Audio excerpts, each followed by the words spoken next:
संसार है। ये जग के जगदम्बे माता, फूलियों में अपन केवल। ये जग के जगदम्बे माता, फूलियों में अपन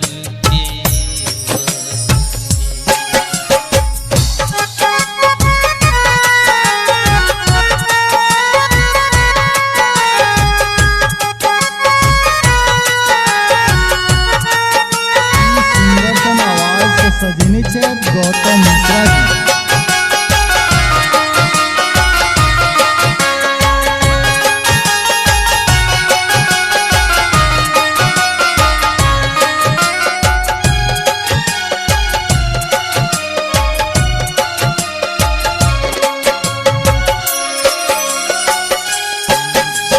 भागल भटकी रहल छी, चोरी का जग संसार है। कमचिया भागल भटकी रहल छी, चोरी का जग संसार है।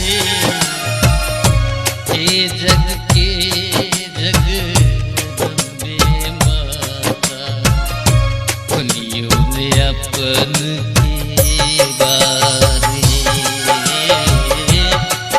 जग के जगदम्बे माता, फूलियों में अपन केवार।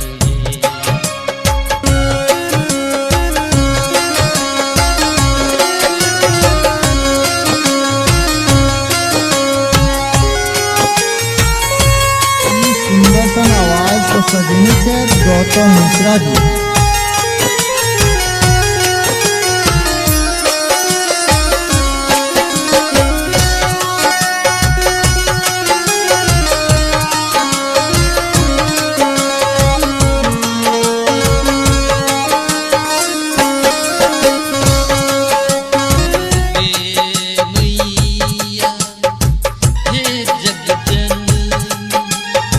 फूलियों में अपन के बार है।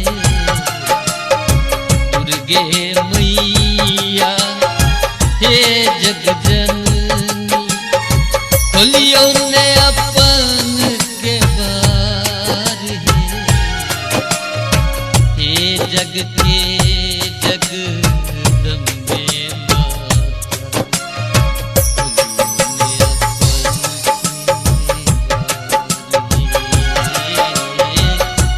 जग